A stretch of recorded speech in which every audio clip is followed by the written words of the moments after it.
I'm in my hotel in Cancun, and I just wanted to kind of film this late night pondering at 1 a.m.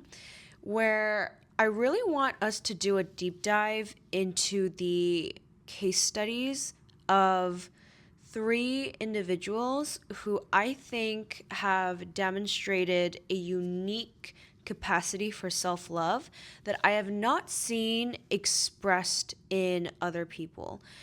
So on my Instagram story, I was really diving into kind of this feeling of self love versus self hatred.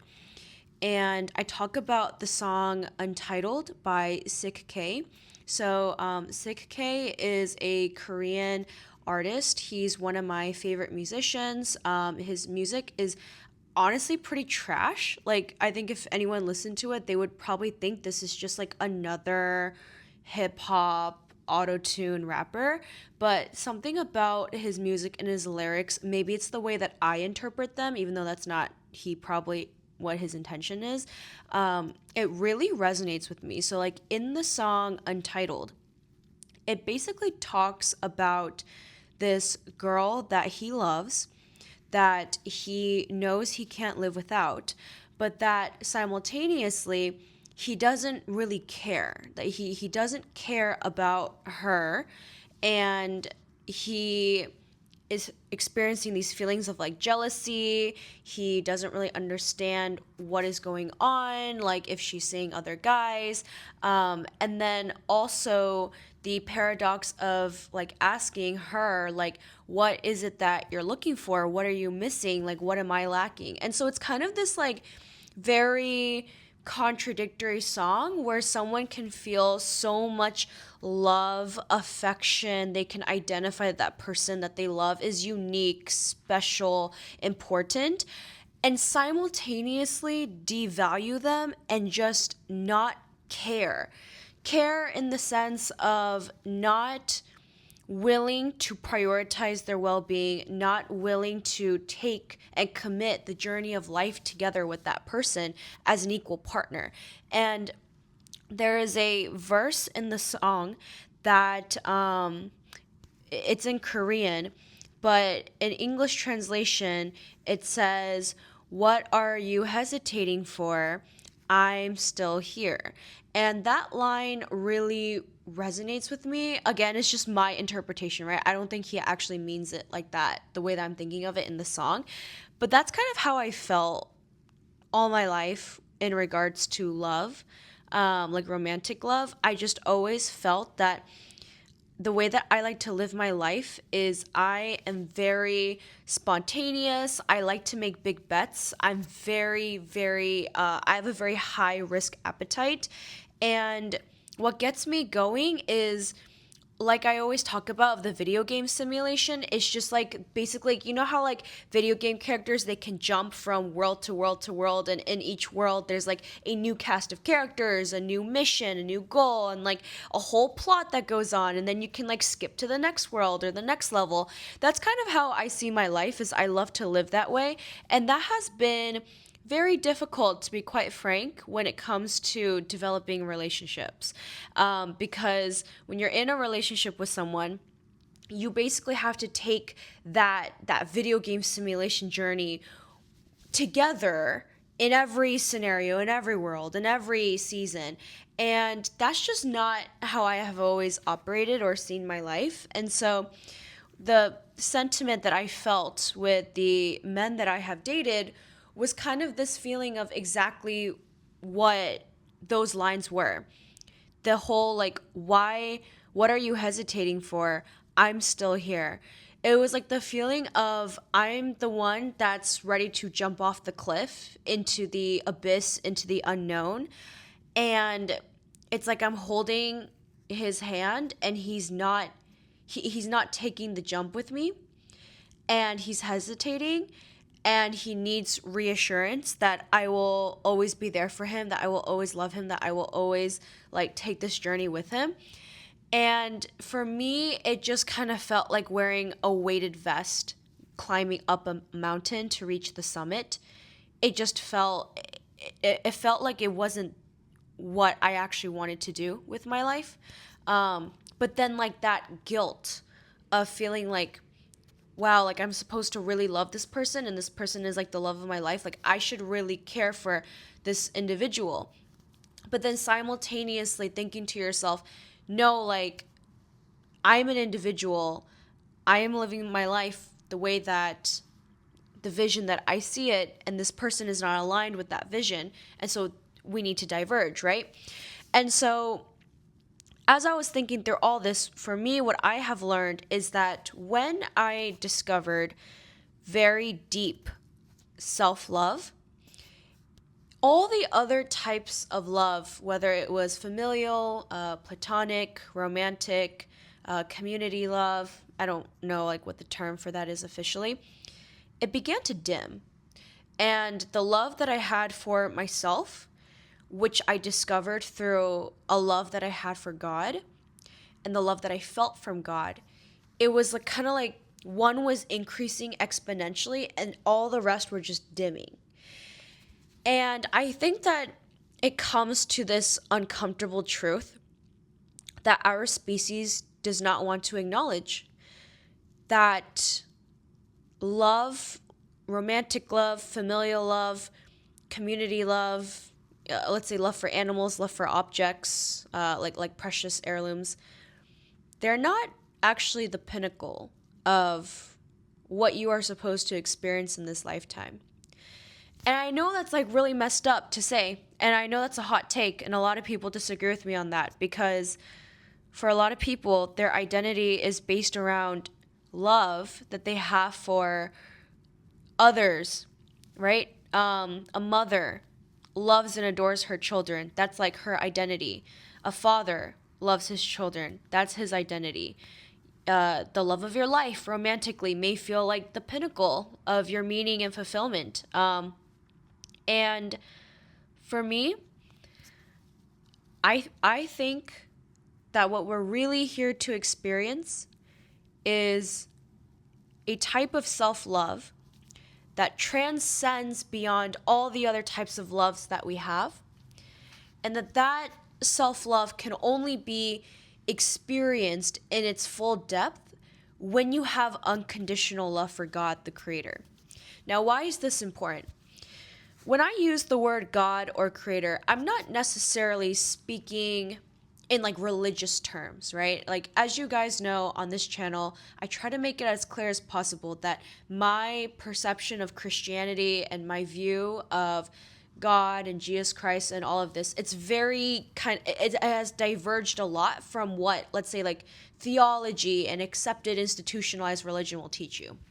So the easiest way that I try to explain it to people who don't have a background in Christianity is I try to explain it like, just think of God as the amalgamation of everything good, right? Everything that we know to be virtuous, righteous, loving, kind, empathetic, forgiving, etc. And then think of like Satan, the devil, as like the entity that represents all of the evils, all of the sins, the vices, the harmful things that we do to ourselves and to others and to the world. And so when I say that you need to understand unconditional love for God, what I mean is that you have to come to an internalization and acceptance that we are insignificant beings. As humans, we're not special. We're not unique. We are one mortal physical body that decays in a matter of decades in the eons and millennial and tens of thousands of years of human history, in the smaller blimp of a larger history of the world from like a universe or a cosmos perspective. And we have like, I think for humans, we are so afraid of death, so afraid of just accepting that we are really not that important, that we kind of like offshore that and turn it into like a grandiose comparison of ourselves to God. So like when people say like, that they love God, that they worship God, what they really are saying is that they actually love humans. That's why we personify God so much, you know? That's why that we put a lot of our human thinking and systems that were made by humans onto God as if like God made them. And I think that when you just approach the creator with curiosity and wonder, so you know, like I'm posting like daily quotes every day now and just like my thoughts on these quotes every day for the YouTube members. Day one was talking about wonder, this sense of just unbridled awe and curiosity for the world, just wanting to observe and take everything in without biases or prejudice. That's how you need to approach God. And when you do that, unironically, you will begin to develop a very deep understanding of yourself, because we are made in the image of God. So if you think about God as having three major traits, the first is creative imagination, right? God can think of something, imagine something, and then that ability manifests. So that's the second characteristic, is the ability to manifest what is immaterial into the material real world.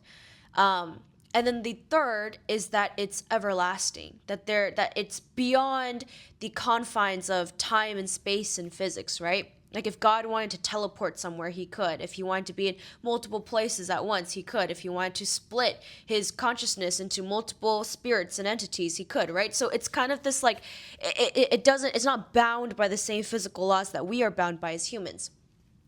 The reason why our species is unique is because we have fragments of that God ability, right? We have cognitive intellectual capabilities that no other animal species has to our degree.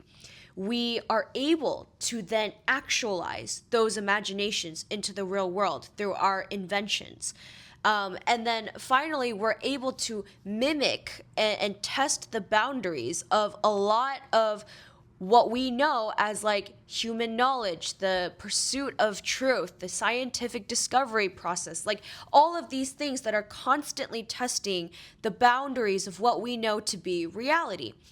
And that, I think, is what, the more you understand and explore that about yourself, the more you're going to understand God. So it's kind of like the chicken or the egg question, right? Like it's not one that precedes the other. If when you start to understand yourself, you will begin to understand God. If you go to God first, you will begin to understand yourself. So it's like, it's a two-way street. And for me, as I began to analyze my psychology, my pathologies, the diseases of my mind, the way that I was limited, the way that I perceive myself and others, my limiting beliefs, all of these things, as I began to really examine them, I came to a level of acceptance and love for myself that almost feels detached. I know that sounds very strange. What I mean by detached is, think of it like as like there's Carla physical, and then there's Carla mental, then there's Carla spiritual, right? So it's body, mind, spirit. There's kind of like almost like when you tap into your spirit, so spirit Carla, think of like spirit Carla as almost kind of like detached from what's in the physical, right? So detached from my body, detached from my mind. And it's just observing. And what happened is that when I began to develop a very deep sense of love for myself, it was coming from a place that was not in this world. So it was like when I was understanding who I am, I didn't feel like an emotional attachment to myself. I was just observing, noting, and aligning myself to what I believe that God would try to view things. So it was like I was transforming my mind to think from God's perspective and how I view myself and others. And so the journey of self-love, I feel like, is kind of, we've really like blasphemed it in the sense where it's more about like, oh, like, accept who you are, just be happy, like choose gratitude, like these things. And like, yes, those things are important on a superficial level, but us humans, like, we are really, or like, we're very evil creatures, okay? We are the most destructive species that has ever lived on Earth, right? And we're simultaneously the most creative, the most immaculate species. So this idea that you need to just accept yourself for who you are is, I think, a deviation from the way that God thinks. Because if you just accept yourself in the condition where you have a capacity for evil and a capacity for good in varying degrees on the spectrum, and you just accept that, you have deviated from God, because the way that God sees things is always good, pure, and righteous.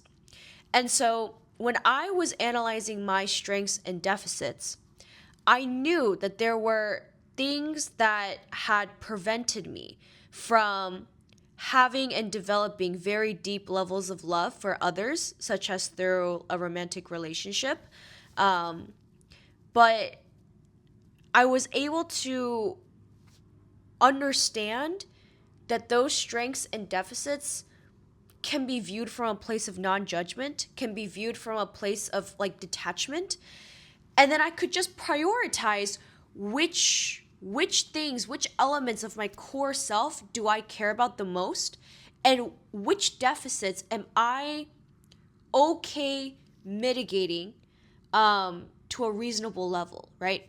So like, since none of us can be perfect, we have to prioritize and choose what we want to develop and grow into, the version of ourselves that we want to be at, right? So if there are strengths of Carla, deficits of Carla, you can't grow all your strengths and fix all your deficits at the same time. Most likely not going to happen in this physical lifetime, right? So I believe in maximizing your strengths and picking the few deficits that you have that you know has to be mitigated.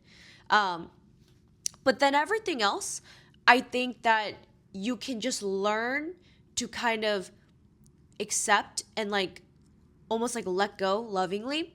And so I think that's what I mean by detachment and acceptance. Is it's not that you would just accept yourself as is, it's that you accept the highest version of yourself that has already improved many of the strengths and has reduced many of the deficits, right? And then you're okay with that remaining level of deficits, that you're like, okay, like this, I'm okay knowing that this is not going to be something that I am good at or that I can fulfill.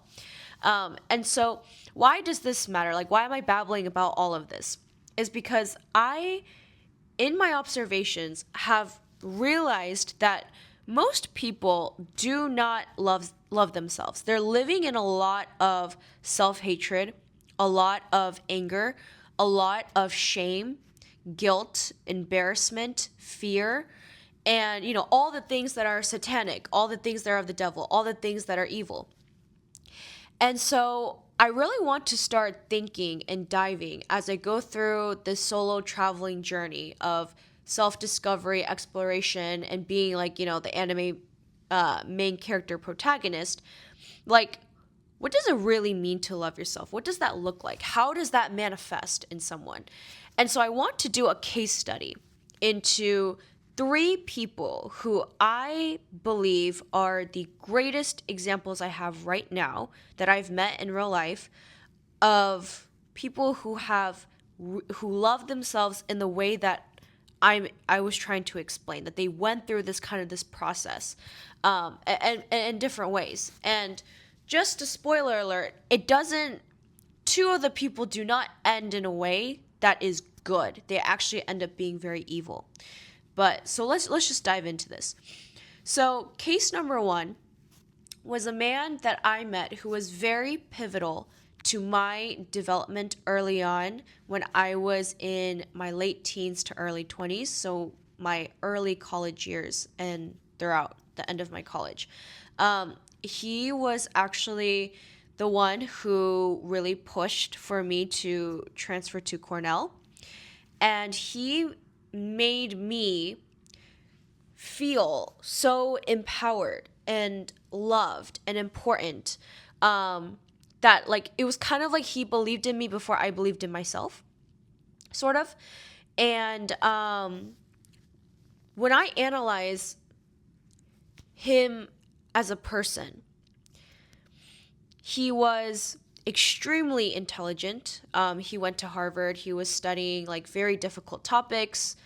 He was very, very hardworking. I think out of all the people I've met in my life, I can say that he was the hardest working individual I've ever met. I've never met someone who truly was working around the clock, 24/7, all day, every day, nonstop.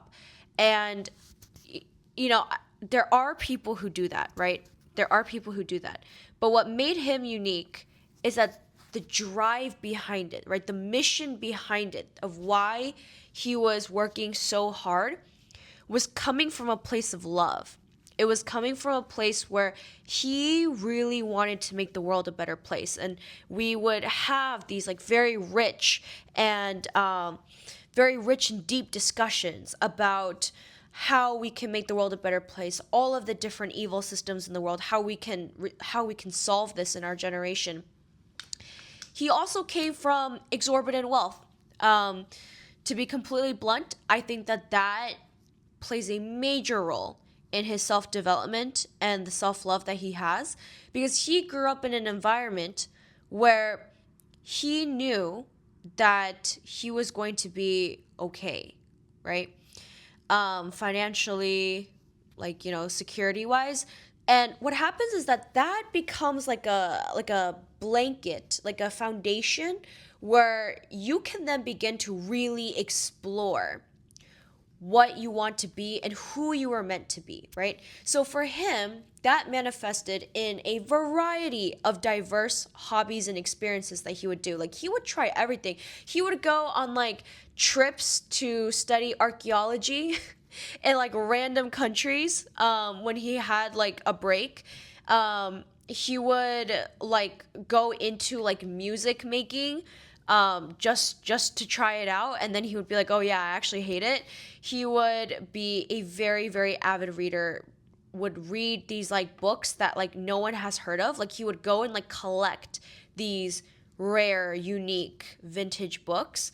I mean, he just had so much, right? Just so much that he was doing. He was also doing things that I had never met someone of our age performing at that level. Like, he was in charge of running a hedge fund, like a pool of money for alternative investments when he was in college. Like, I just never met someone who was like that. And then later on, at our age, he goes on to become like a major investor in the space, starting his own company, so entrepreneurship, like all that kind of stuff. And what was really interesting about him is that as I watched him develop and progress over the course of like 5-6 years, I started to see that he had that the issues that plagued him as a child were surfacing.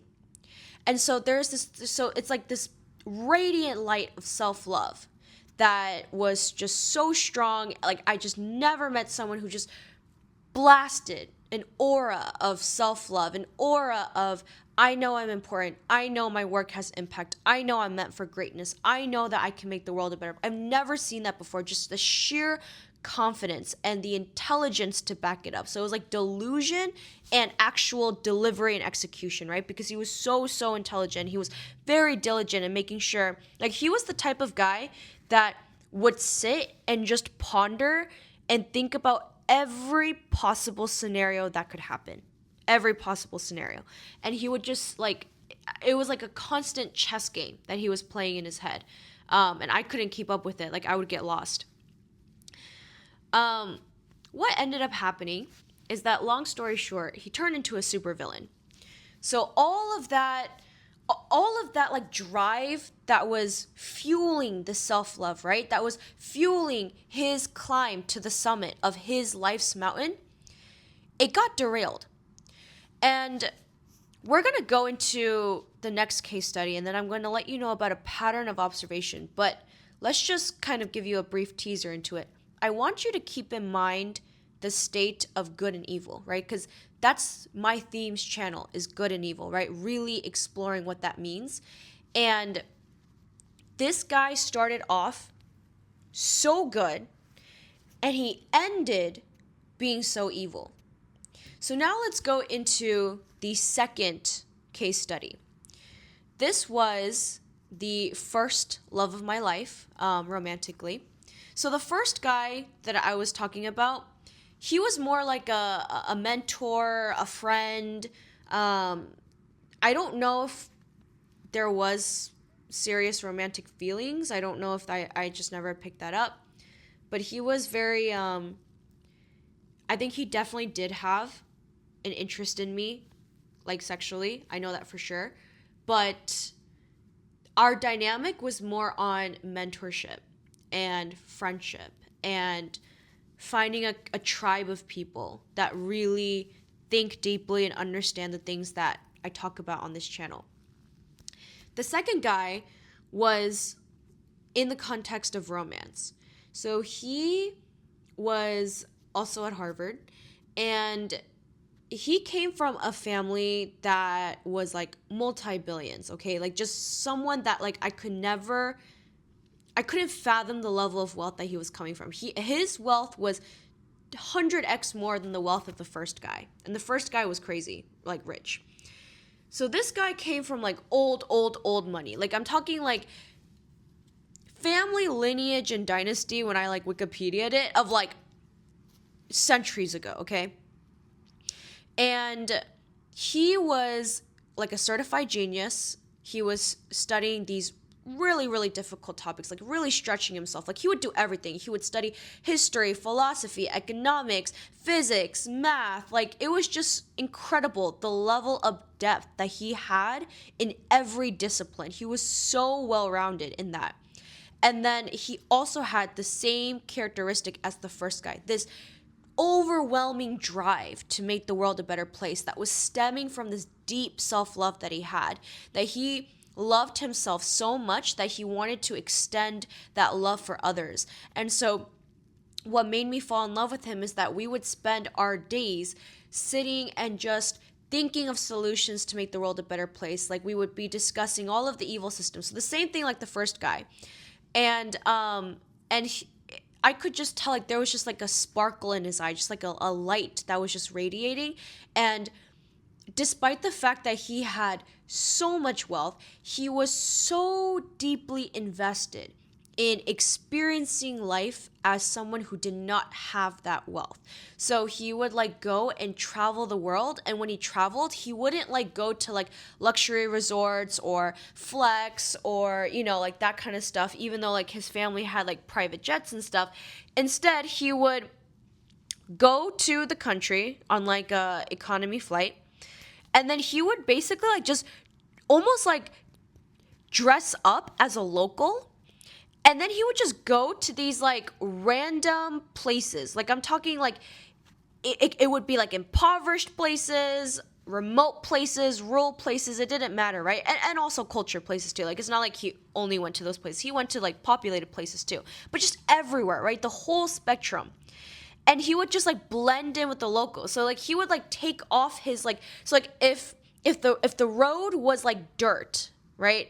And just literally just mud and dirt roads, he would just, and the locals like wouldn't have like shoes, he would just not wear shoes and just walk barefoot for miles, just exploring the village and just in the dirt. Like I never witnessed a multi-billionaire son behaving like this, right? That wonder, that awe and curiosity for the world. And what happened is that we had major fight when he had the same process as the first guy, a process of corruption, where like the love that he had for himself, he went again from super good to super villain, very evil. And so there seems to be this process where people who are very idealistic and optimistic, who have this abundance of love for themselves, this abundance for love for others, they go through a process where they come to reality and they observe reality because they have so much knowledge, so much intelligence, and then they come to this like single conclusion that essentially humanity is not worth saving, and that they need to use their privilege, their power, their money, and their knowledge to instead try to govern humans in a way that, like, how do I explain it? That basically benefits them. And so they go from wanting to live for others and sacrificing themselves for the betterment of others to now sacrificing the majority for the betterment of themselves and the other ultra elites. And I really thought to myself, like, this is such an interesting pattern that I'm seeing, where I'm seeing these like very, very loving, kind, empathetic, motivated men elite men, turning into these villains that are then perpetuating, and not just perpetuating, but actually like innovating in the space that is going to increase wealth inequality, that is going to make the quality of life for billions of people around the world significantly worse. Like the second guy, essentially we had a huge fight about like where his career was going to go. And he is now working in like a stealth mode venture capital or private equity, one of those firms where he's like investing in these companies that benefit from war, that make a ton off of war, that make a ton off of using technology in a way that economically exploits and robs poor countries. Just terrible, evil things, right? So it's like the people that know how evil the system is and they know how bad that their ancestors did to other humans, they now like repeat that despite the fact that they know that this was the wrong thing to do. So now let's get into the third case study. This is a woman, and she is a very close friend of mine, and her background is also phenomenal. Very elite education, top of the class, studying very difficult disciplines, really delving into the study of inequality and poverty and world injustices. And she ended up like getting like her master's abroad as well, in London, and then playing professional sports. And then now she has a ministry where she really tries to kind of teach the same things that I talk about on this channel from like a spirituality perspective, from the perspective of like God and good and all this stuff. And like the truths of the world in a way that I have never heard anyone explain it before. Like I learned so much from her. Now, when I compare these three case studies, the outcome of the first two men was evil, where they switched from good to evil. And then the third woman, she was in good, working to remediate evil, and then her outcome is more good. And I thought to myself, that is so interesting because all three individuals demonstrate such a large capacity for self-love, right? That they genuinely see themselves as someone who is very important, as someone who is going to move the needle in humanity, as someone who is here for a purpose and a mission, and they have the resources, the intelligence, the means, the skills to actualize that into reality. And yet, why did the outcome turn out so different? And that's why I say it's the God piece. Because those two men, despite the fact that the self-love that they had for themselves was very, very high, right? It was an abnormality, right? Like most people are not even operating at a fraction that these men were operating at such a young age. These men did not have a deep connection to the Creator, to God, to good. And so the good that they did have, that they thought they had, right? The virtues, the wanting to fight systemic evil, the wanting to fight injustice, that was not enough. When they faced the overwhelming evil, the reality that they had to come to, that they are in this world, that they are in a class that has benefited from the exploitation and suppression of the majority of people, that they themselves are the ones that are going to have to carry the torch, so to speak, that their parents gave to them. When they faced that reality, they did not have the courage and the strength to choose a different path, to radically challenge that system. And I watched them go through stages of what I call copium. So copium is anything that you use to essentially lie to yourself, to distort reality so that you feel better about something. And so, for example, the first guy would start telling me copium that what he does is a short-term pain, but is a long-term solution for the betterment of humanity. And so the example that he used was that he essentially exploits the cheap labor of children and poor women in these very poor countries.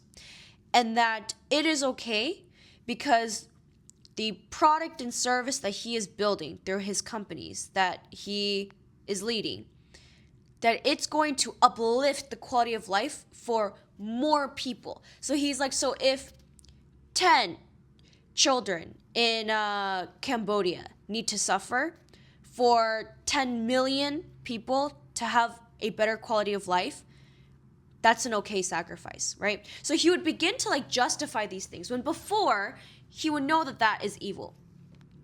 And so so what I'm trying to say is that self-love is intrinsically tied to God, and God is inherently good. God is everything that is good. So if you love yourself, the outcome of your life has to be something that has produced good. It has to be something that is universally recognized as good, right? And unfortunately, a lot of people, we live in such a backwards world where like what is evil is actually seen as good and what is good is seen as evil. I'll make a separate video really diving into that paradox. But there are certain universal goods that we all know, right? Like we all know that when you like hug someone or are generous with them or offer them food, like that's a good thing. We all know that if you are patient and disciplined and kind, that's a good thing, right? So there are things that like throughout civilizations, we've all agreed that this is something that is good for humanity, for ourselves and others. If your self-love is predicated on something as fragile as an understanding of the world that does not have the Creator in the equation, it's going to fall because the level of evil that is in this world is just that overwhelming.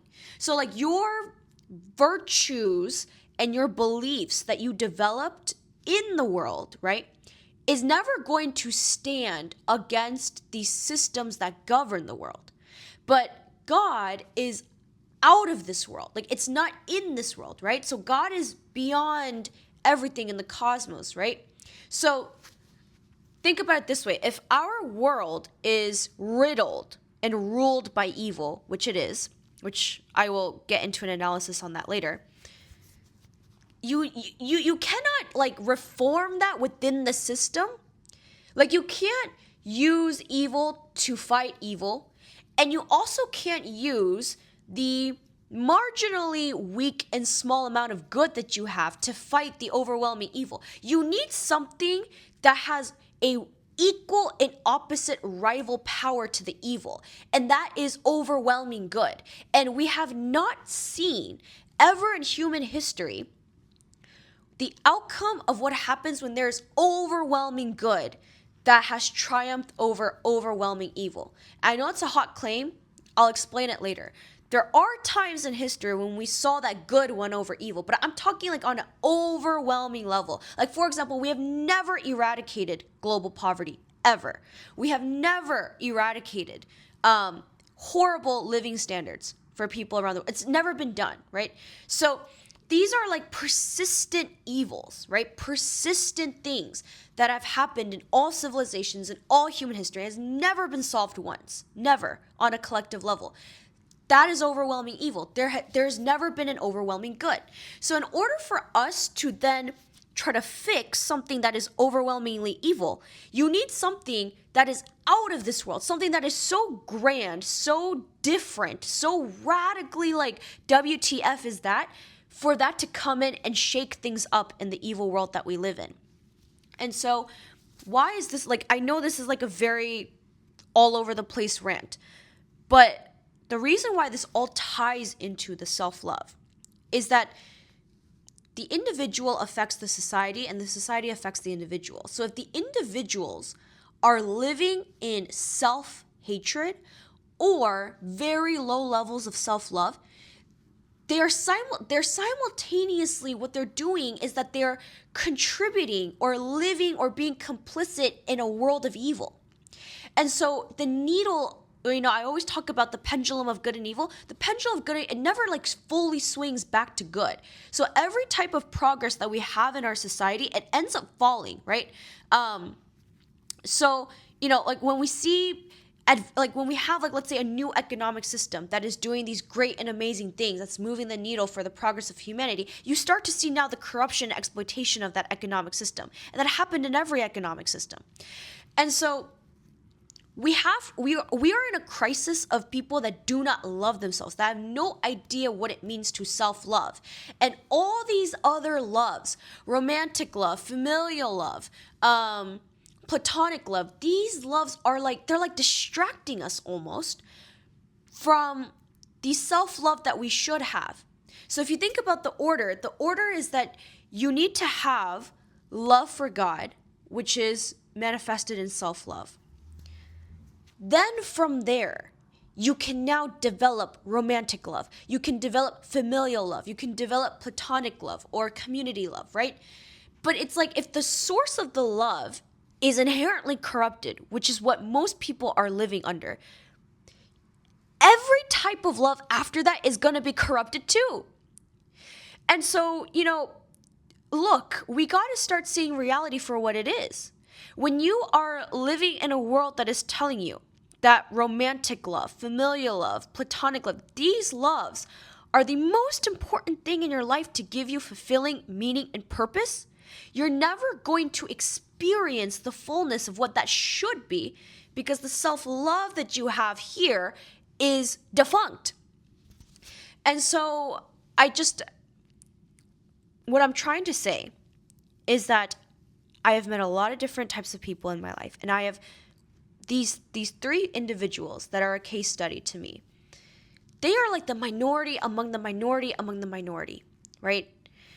And so if the hit rate is 2 out of the 3 who have exhibited extraordinary amounts of self-love, right? Extraordinary amounts of individual achievement, ambitious drive, and everything that is good, flipped into evil.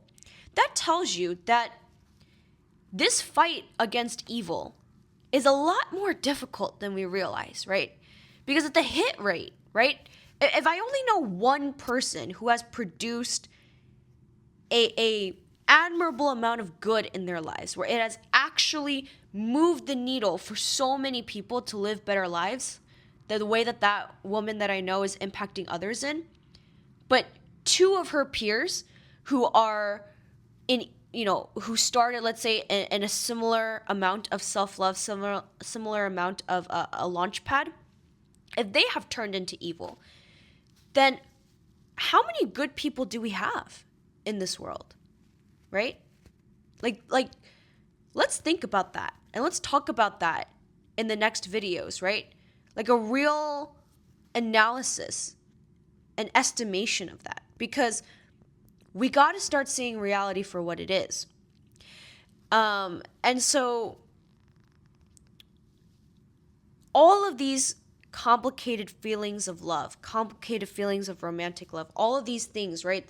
In the beginning, when I talked about that song Untitled by Sick K, I realized that I'm focusing on the wrong things. I'm focusing on trying to fix myself for romantic love. I'm trying to develop myself so that I can be, a better person in relation to others. But I realized, like, no, my priority is backwards. I need to know what self-love is, what that looks like, what the tenets are, and what the output is going to be through God. And then from there, then I can start thinking, okay, like, how do I want to now manifest that into, let's say, romantic love? So we gotta stop this propaganda of saying that these other types of love are more important. Like, I can't emphasize this enough.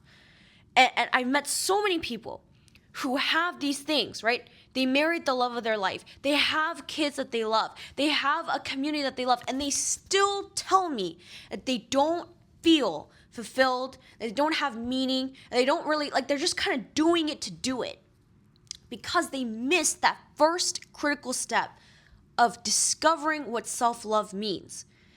And so let's keep developing this concept of self-love, right? Because that's going to be the overarching theme in my solo travel journey as I'm trying to figure this out too, right? So there might be videos where I'm talking about something and pondering it, and later on I could completely say, you know what, that was so wrong. Like, the way that I thought about it, that's not how I should think about it now, right? So this is a journey, right? Like, I'm taking this with you guys to properly think about this. And I put this on the YouTube memberships because I only want a community of people that are serious, right? Like one or two people listening to this, to me, has immense value.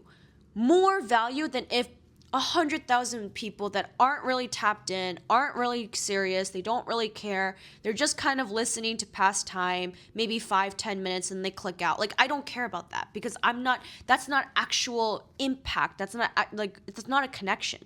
That's what I wanted to share for today. Thank you so much, and I'll see you in the next video.